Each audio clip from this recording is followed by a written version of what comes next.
The veil fluttered in the wind like a torn flag of surrender. Claire stood alone in the dry chapel yard, boots planted in mud thick from last night's rain, her white dress stained brown at the hem. Her breath caught in her throat as she watched the retreating backs of the wedding party. No music, no rice, just whispers sharp as knives. The groom hadn't even turned around when he muttered, "Can't marry someone with a past like that," and walked back through the church doors like she'd never existed. She didn't cry. Not there. Not in front of them. Instead, she lifted her chin, turned away from the chapel, and began walking. The wind picked up, tearing the lace from her sleeve. The townsfolk watched her pass, eyes gleaming like buzzards waiting for her to collapse. Claire didn't give them the satisfaction. She passed the saloon, where men leaned against the rail, pretending not to stare. She passed the mercantile, where two older women clucked like hens behind the window. Her steps were steady, but her insides felt like shattered porcelain. On the edge of town, where dirt turned to open field, a man watched her. Jack Hollis leaned against the rail of his battered wagon, chewing on a piece of dry grass. 36 tall, with the kind of face life had weathered like old barnwood. He didn't blink as she approached. His 6-year-old son peeked from behind his leg, one hand clutching a wooden horse carved from pine. Claire paused at the sight of them. She didn't recognize the man, but she knew the look in his eyes. Cold calculation mixed with something unexpected. Pity. "You look like someone with nowhere to go," Jack said, voice rough as gravel. His boy stepped out cautiously, staring at her dress. Claire wiped the corner of her mouth with the back of her hand. "I suppose I am." Jack didn't offer a smile. "Don't care what the town thinks. I got work on my land, and I need hands. Can't pay much. Room's warm. Food's edible. You game?" Her mouth twitched. "You always offer jobs to women in wedding dresses?" He shrugged. "Only when they look like they might starve before sundown." She hesitated. Every instinct told her to run from strange men offering mercy. But there was something grounded about him. Not kind, exactly, but solid. Real. "I can work," she said quietly. "I ain't afraid of that." He nodded once. "Name's Jack Hollis. This here's Nathan." The boy eyed her suspiciously. "You ain't my mama." Claire met his stare with tired eyes. "No, I'm not." That night, the wind howled outside the cabin, pressing against the shutters like wolves pawing the door. Claire sat by the fire in a chair that creaked every time she shifted. Jack said little as he handed her a bowl of beans and cornbread, sitting on the opposite side of the hearth, staring into the flames. Nathan clung to his father's leg, glancing at her every few seconds, like she might explode into a monster or vanish into smoke. "You got folks?" Jack asked suddenly. Claire swallowed a mouthful. "Had. Father died in the mines. Mother took sick last winter. The man I was supposed to marry decided I wasn't worth the effort once he learned once rumors started." Jack didn't ask what kind of rumors. He just grunted. "Town folks like to pretend their sins don't stink. Guess they need someone else to carry the smell." Claire looked up, surprised at the insight. She hadn't expected that from a man who wore the same boots for 10 years and had more dirt under his nails than a gravedigger. "I won't get in your way," she said. He met her eyes across the fire. "Don't need quiet. Need useful. If you can ride, haul, mend, or cook, you'll earn your keep. If not, you'll learn." She nodded. "I can learn." The next morning began with frozen buckets and aching fingers. Claire followed Jack into the cold before sunrise. Wrapped in an old coat, he tossed her away. It smelled like hay and wood smoke. Chickens scattered when she stepped too close. A goat head butt her thigh. Nathan sat on the fence watching, arms crossed like a tiny foreman. When she tried to milk the goat, she grabbed the wrong end and got kicked in the shin. The boy snorted. "You don't know nothin'." Claire winced, rubbing her leg. "Reckon you're right." Jack handed her the proper stool and bucket. "You'll figure it out." By noon, her hands were raw. Her pride was worse. But when she served Nathan a plate of eggs, his eyes widened slightly, just for a moment, and he muttered, "Thanks." That night, Jack carved by lamplight. A smooth piece of cedar turned in his hands, taking shape under the knife. Claire watched from the corner, nursing tea made from bitter herbs she found growing near the barn. The silence in the cabin wasn't uncomfortable anymore. It was thick, yes, but not cold. "You miss her?" she asked. Jack didn't look up. "Every damn day." Claire hesitated. "I never met someone who loved like that." "She was kind," Jack said. "Soft-spoken. Smiled when things got bad just to keep me sane." Claire stared into the fire. "I ain't soft." Jack glanced at her finally. "No. But soft ain't what this place needs right now." She didn't reply, but something in her chest ached like it had been cracked open just wide enough for air to finally get in. Days passed. Claire worked until her muscles screamed. She stopped flinching at the goat. She managed the chickens. She stitched a ripped sleeve on Nathan's shirt. When Jack cut his hand fixing a fence, she cleaned the wound and wrapped it without being asked. At night, she sang low under her breath, an old song her mother used to hum while brushing her hair. She thought she was alone until she heard a small voice near the hearth ask, "What song is that?" She turned to see Nathan sitting cross-legged, watching her. "Just a lullaby," she said softly. "Can you sing it again?" She did. The next morning, she woke before the rooster. Her boots were already muddy by the time the sun rose. Jack found her hanging laundry in the wind, sleeves flapping like flags of surrender. But she wasn't surrendering anymore. Not to him. Not to the town. Not even to the past. By the end of the week, people began to talk again. This time, it wasn't about her disgrace. It was about how Jack Hollis had taken in a girl from the chapel steps and turned her into a ranch hand tougher than most men. It was about how Nathan smiled a little more, talked a little louder, and even started calling the woman in the cabin Miss Claire instead of that lady. Then came the rider. Dust kicked up along the road as the horse approached the ranch. Jack stepped out, rifle in hand, while Claire dried her hands on her apron and came to stand beside him. The man on the horse wore a black vest and smugness like cologne. He tipped his hat and grinned like a snake. "Miss Claire," he drawled, "fancy meeting you out here. You and I have unfinished business." She stiffened. Jack's fingers tightened around the rifle stock. "I got a telegram," the man continued. "Seems word spread that you've been playing house with another man. That you ran off. Left me humiliated." "You left me," Claire said, her voice low. "At the altar. In front of everyone." The man's eyes darkened. "Doesn't matter now. I've come to collect what's mine. You think some dusty widower can protect you." Jack stepped forward. "She ain't yours. Never was." The man's smile faltered. Claire looked from the stranger to Jack, then down at Nathan, who stood on the porch clutching his wooden horse again. "I'm not running anymore," she said. The man turned his horse around with a sneer. "Then you'd best be ready. I'll be back with lawmen. Maybe more." He rode off, dust rising in his wake. Jack didn't say a word. He just stood there, rifle still in hand, watching the horizon. Claire looked down at her boots, now scuffed and caked in dirt. She didn't feel broken anymore, just braced. Behind them, Nathan tugged on her sleeve. "Miss Claire," he said, "can you sing that lullaby again tonight?" She knelt down, met his eyes, and smiled. Of course. And as the sun sank behind the hills, they all knew trouble was coming. But for the first time, they'd face it together. The Hollis homestead sat like a scar against the open land, unapologetic, worn, and stubborn. Claire learned quickly that the house didn't creak out of age, but attitude. The wind slipped through the shutters like gossip through church doors, and the silence inside was louder than any storm. Jack spoke only when work demanded it. Every instruction came clipped, to the point, his voice like worn leather.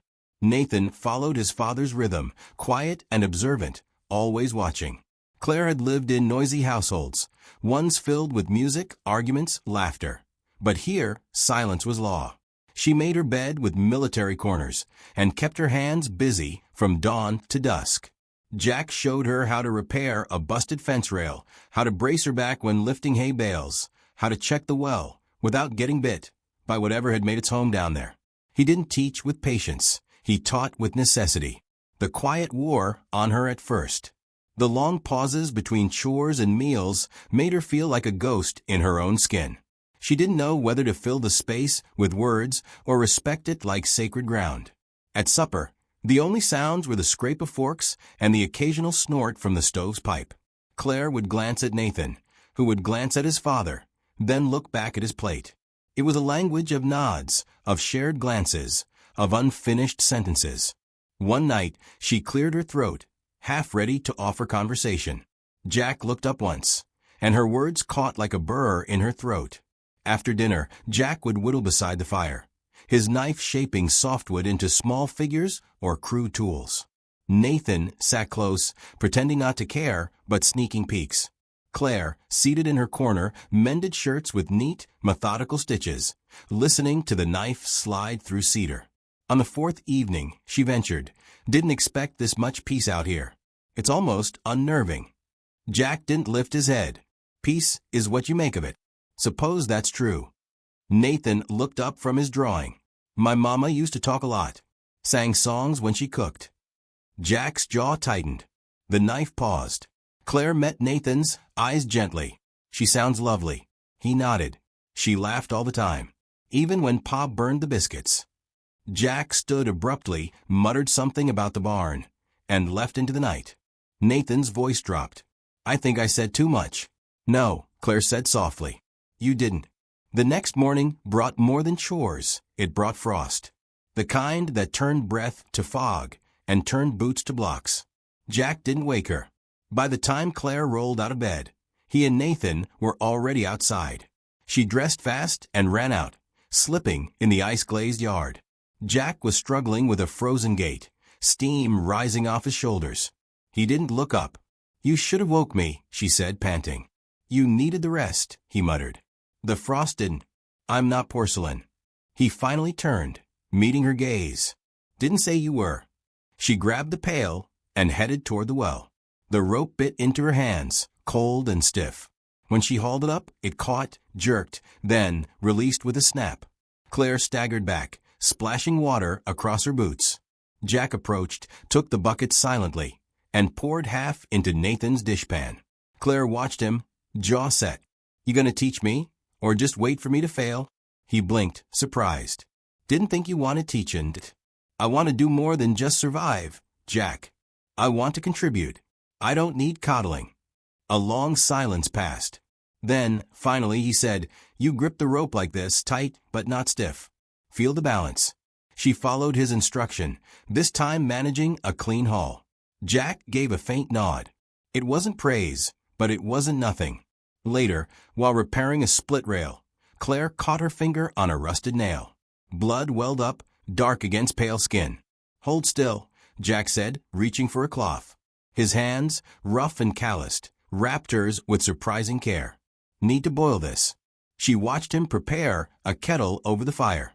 The room filled with the sharp tang of smoke and iron. "You always this careful?" she asked, half teasing. Jack didn't look at her. "Lost too much already.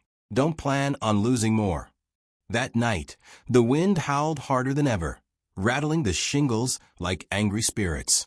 Nathan crawled into the space between the loft ladder and the fire, wide-eyed. Claire offered him a hand-sewn quilt. "Storm's just a loud guest. Makes noise but don't stay." Nathan tucked the blanket close and whispered, "Do you think ghosts are real?" "Sometimes. But I think most ghosts live in our heads." He stared at the fire. "I miss her." "I know." After a pause, Nathan asked, "Do you think my mama would have liked you?" Claire swallowed. "I don't know, but I think I would have liked her." A small smile ghosted across his lips. The next day brought more than frost. Coyotes had broken into the coop, scattered feathers and blood like confetti. Jack swore under his breath and fetched a rifle. Claire stared at the carnage. A few hens survived, huddled in the corner. Jack scanned the ground. Tracks lead east. Won't get far. "I'll come," Claire said, already pulling on her boots. Jack hesitated. "Ain't a hunt. It's a kill." Still coming. They followed the trail through the woods, snow crunching beneath their feet. The coyotes hadn't gone far. Claire spotted movement just beyond the ridge, two lean shadows. Jack took aim. Claire's breath caught, but she held firm. When the shot cracked through the air, both animals scattered. One dropped. The other vanished into brush. As they approached the carcass, Claire noticed the coyote was younger than she expected. Almost small. Jack wiped the rifle. Would have killed the rest if we waited. She studied its face. Feels wrong. It was just trying to live. Jack looked at her, brow furrowed. Everything out here's just trying to live. We just got different ways of doing it. Back of the cabin, Claire cleaned the wound on his hand from the rifle kick. He didn't pull away. You ever think about leaving this place? She asked. He considered that. Sometimes. Then I remember there's not much out there worth leaving for. I used to think marriage would save me, she admitted. Now I think maybe saving myself was the point all along. Jack's eyes flickered, the firelight casting shadows across his face. You're not who I thought you were when you walked up to my wagon. Good, Claire said. I'm not who I was back then either. That night, Nathan placed his drawing by her cup at supper. It was crude, colored with charcoal and red ink, but it showed 3 stick figures, hand in hand, in front of a crooked little house. Claire smiled. Is that us? Nathan nodded shyly. That's you on the left. She's got a gun, Jack noted dryly. Nathan grinned. She shot the coyote. Claire ruffled the boy's hair. Guess I did. Outside, the wind slowed. The shutters barely creaked. Claire looked out the window toward the ridge. Snowflakes began to fall, soft and soundless. Inside, the house no longer felt like it was made of silence. It felt like it was holding its breath, waiting for what came next. Snowfall masked the sound of hooves until they were nearly at the gate. Claire stood at the window, drying a dish with slow, precise circles. She heard it, not the storm, not the wind, but something heavier. She froze, cloth in hand. Nathan played by the fire, humming softly as he dragged his carved horse in circles across the floor. Jack hadn't returned from town yet. The horse's cry came next, high impatient. Claire moved to the door, stepping out onto the porch with her shawl tight around her shoulders. 2 men on horseback. One wore a badge. The other she recognized instantly. Travis McKinley. The man who'd left her at the altar now sat tall in the saddle, clean-shaven, grinning like someone who'd never tasted humility in his life. His vest gleamed under the gray sky, and his boots looked polished for show, not ride. The lawman beside him looked older, tired, unimpressed. Claire didn't blink. You got a lot of nerve. Travis chuckled, dismounting slowly, letting the snow crunch dramatically under each step. I hear you've been playing house with the Hollis family. Didn't know you were so desperate, Claire. She stayed on the porch. I remember you saying I wasn't good enough to marry. Change your mind.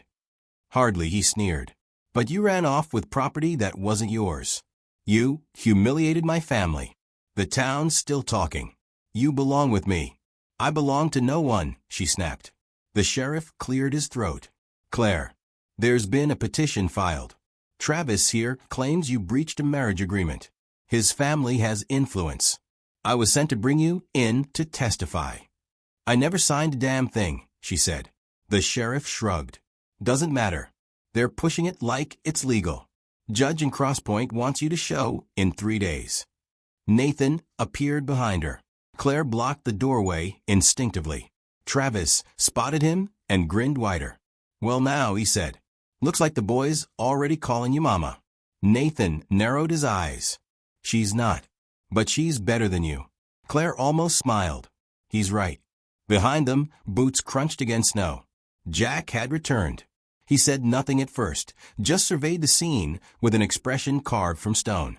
Then he stepped between Claire and Travis, like a boulder rolling into place. This ain't your land, Jack said. Travis turned, puffing up. She belongs to me, Hollis. I made a promise. No, Jack said. You made a mess. She's cleaning it. Travis glanced at the sheriff, who shifted uncomfortably. You can't stop the law. Law's one thing, Jack said. Hired thugs are another. Travis leaned in close. She's ruined. You think anyone else would take her in? You think your son deserves that kind of example? Jack's fist moved before the words even finished. It caught Travis square in the jaw, sent him sprawling into the snow. The sheriff raised his hand half-heartedly. That'll make things worse, Hollis. Jack turned to him. Then you tell your judge I'll see him in Cross Point. But if this coward comes near my home again, I won't stop with a fist." Claire helped Nathan back inside, her pulse hammering. Later, Jack cleaned blood from his knuckles at the wash basin. Claire stood nearby, folding linens with sharp corners. "You shouldn't have hit him," she said quietly. Jack didn't look up. "Should have hit him harder." She gave a dry chuckle. "You'll have to answer for that in town." "I will." She paused. "Why'd you do it?" Jack turned slowly. "Because he doesn't get to rewrite your story." The words hung between them, raw and real. They left for Cross Point the next morning. Jack loaded the wagon in silence. Nathan climbed aboard with his horse tucked under one arm. Claire wore her mother's coat, patched and too big, but warm. Her heart weighed heavier than any satchel. The trail to Cross Point was colder than expected. Wind cut through trees like razors. Snow drifted in thick waves, erasing footprints seconds after they'd been made. But the silence wasn't empty this time. Nathan asked questions. Claire answered them. Jack listened. At a clearing near dusk, they made camp beneath a rock outcrop. Claire built the fire. Jack checked the horses. Nathan drew shapes in the frost. Claire stirred stew over the fire, steam rising in fat spirals. Jack sat beside her. The warmth felt strange, earned maybe. He watched the flames. "You want to run?" She considered the question. "No." "Why?" "Because running didn't change anything before. Might as well stand." Jack nodded, slow and thoughtful. "You remind me of her." Claire didn't speak, but her breath caught. "My wife," he said. She was small, soft voice, but she had a way of holding the line no matter what came at her. She died 2 winters ago. Fever hit fast. Nathan was too young to understand. I was too angry to help. Claire stirred the pot slowly. She told me once, if I ever remarried, don't do it for him. Don't do it for the land. Do it for the chance to love again. Claire looked at him. "Do you think you ever could?" Jack didn't answer. Not with words. Instead, he reached out slowly, his fingers brushing hers, briefly, honestly. Then Nathan called, "I'm cold," and the moment vanished. They reached Cross Point before noon the next day. The courthouse sat like a bully in the middle of the street, wide, smug, too clean for a town with dirt streets. Claire squared her shoulders as they entered. Jack walked beside her. Nathan held her hand. Inside, the judge barely looked up. Claire Mason, accused of breach of contract, failure to appear for matrimonial commitment. Mr. McKinley alleges significant public humiliation. Claire stood tall. "He left me at the altar, in front of God, half the town, and a drunk organist." The gallery chuckled. Travis shifted. She was seen living in a man's home within days. She ran off without decency. The judge leaned forward. "Did you run, Miss Mason?" "No," she said. "I walked away. I had nothing left but my name." He tried to take that too. The judge glanced toward Jack. "And you, Mr. Hollis?" She worked for her keep. She earned her place. "I didn't claim her. She stayed." The judge scratched his beard. "This sounds more like hurt pride than legal standing. Mr. McKinley, did she accept any dowry, money, or official documentation?" "No," he admitted, voice tight. "Then your claim's dismissed." Claire exhaled. Her knees felt weak. Travis stood suddenly. "She'll always be trash. Don't forget that." Jack stood too. "Say that again. But this time make it count." The judge banged his gavel. "That's enough. Get out, McKinley, before you make a bigger fool of yourself." Outside, the sun peeked through gray clouds for the first time in days. Claire breathed deeply. The air tasted sharp, clean. Nathan climbed onto the wagon and looked back at the courthouse. "Is it over?" "Almost," Jack said. Claire climbed beside him. Jack took the reins. They rode out as snow began to fall again, quiet and steady. Claire turned back once. Cross Point faded behind them. Ahead, only road and wind. "I don't know what comes next," she said. Jack nodded. "Neither do I. But I know you'll meet it standing." Claire looked down at Nathan, curled beside her, asleep with his head against her arm. And for the first time, she felt like someone worth returning for. The road home was longer than it had been on the way out. The wagon creaked as it rolled over icy ridges, snow crunching beneath the wheels like old bones. The wind had softened, but the cold remained, clinging to skin and breath like a second skin. Jack held the reins steady, eyes on the trail ahead. Beside him, Claire sat with her shawl tight around her shoulders, one hand gently resting on Nathan's sleeping form, cradled between them. The boy had finally let go enough to sleep, thumb still resting on the carved wooden horse tucked beneath his chin. They hadn't spoken much since leaving Cross Point. Not because there was nothing to say, but because some things carried more weight in silence. The victory in court should have felt like closure. But it didn't. Not completely. Travis's parting words still hung in the back of Claire's mind like a hangman's rope. She'll always be trash. It wasn't the insult that stung. It was the reminder of how easily people could strip a woman of her worth with nothing more than a whisper. Claire looked sideways at Jack. His jaw was clenched tight, shoulders stiff. She'd seen him angry before, seen it flash across his face in the heat of a fight. But this was different. This was quiet rage, the kind that burned low and long. She knew it wasn't just about Travis anymore. It was about every time life had tried to take something from him, and every time he'd let it. The wagon hit a rut, jolting them both. Nathan stirred, then settled again. Claire steadied him with a hand. "Don't reckon it'll be the last we hear of Travis," Jack said, voice low. "No," Claire replied. "But I don't think he expected us to stand." Jack gave a soft grunt. "He expected you to fold." "I almost did." She glanced at the horizon, where the hills rolled like frozen waves.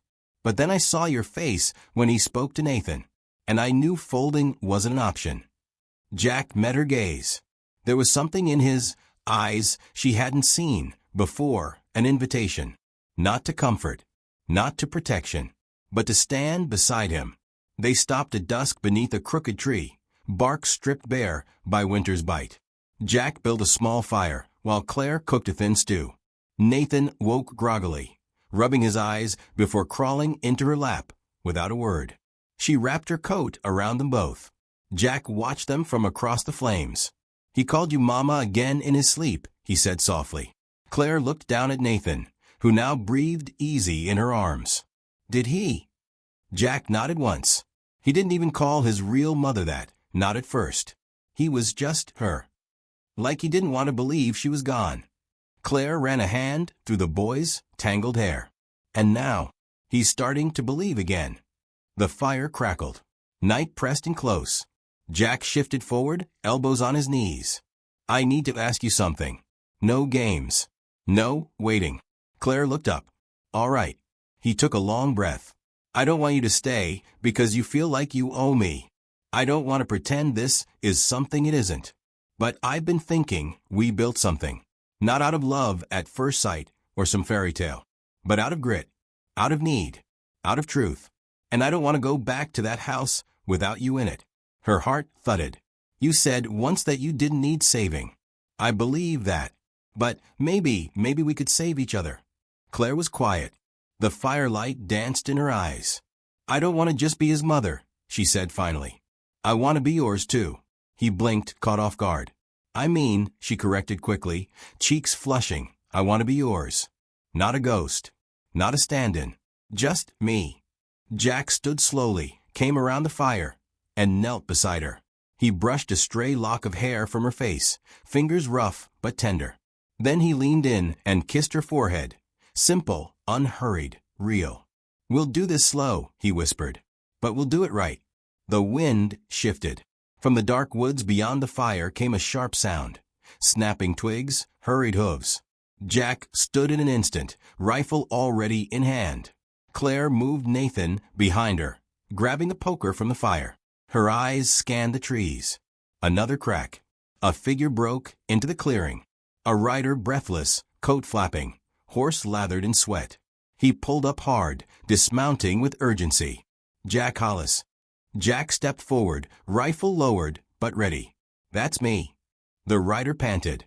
"There's trouble back near your land. Your neighbor, Silas, rode into town. Said there were men sniffing around your homestead. Armed. Looking for a woman." said they had torches. Claire felt ice wrap around her ribs. Jack turned to her. Travis. The writer nodded. Couldn't say. But they were throwing threats, saying something about dragging her out. Town marshal's holding back. Says he needs proof before stepping in. Jack cursed, shouldering his rifle. Then we give him proof. They broke camp in 5 minutes. Nathan, now awake and pale, said nothing as Jack lifted him into the wagon and handed Claire a revolver from under the bench. You know how to shoot? He asked. I've been learning. Jack gave a quick nod, climbed up, and snapped the reins. They rode hard, wheels throwing slush, the horse pushing through exhaustion. Night blurred by trees and moonlight.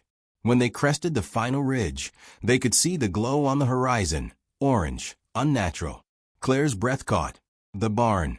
The flames danced against the sky, wild and fast. Figures moved like shadows in front of the blaze. Jack didn't wait. He leapt from a wagon before it stopped, firing a warning shot into the air. The sound cracked like thunder. Men scattered. But not all. Travis stepped out from the smoke, eyes wild. His coat was half-burned, his lip bloody. You think you can take what's mine? He shouted, pistol raised. Jack leveled his rifle. She never was. You're nothing but a broken man hiding behind a widow and a boy. Travis shrieked. Claire stepped forward, revolver in hand. You left me, she said, voice cold. You don't get to rewrite that. Travis turned toward her. Claire fired. The shot caught his shoulder. He dropped with a cry, gun spinning into the dirt. Jack rushed forward, kicked the weapon away, and dragged him back by the collar. The fire blazed behind them as the town marshal finally arrived, breathless and red-faced.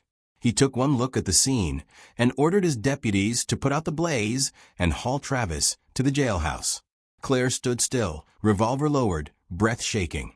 Nathan ran to her, burying his face in her coat. Jack returned, dirt and ash clinging to his shirt. You all right? He asked. Claire nodded. I didn't miss. He smiled. Didn't expect you to. They stood side by side, watching the barn collapse in a shower of sparks. But the house still stood. The land still breathed. And they were still here. 3 days later, the barn was nothing but smoldering timbers. But laughter had returned to the house. Nathan drew new pictures. Claire hung fresh curtains. Jack carved her name into the porch post beside his own.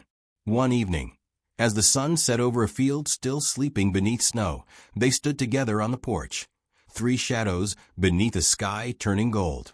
Nathan pulled at Claire's sleeve. Mama. She turned, her heart skipping. Can you sing that lullaby again? She knelt, cupped his face. Every night, sweetheart. Jack wrapped an arm around them both. Claire looked at him, smiled, and whispered, We made it. He kissed her, slow and certain. And as the wind rolled over the hills, carrying the scent of fire and snow and promise, a new family stood together, not out of need, but choice. And this time, no one was walking away.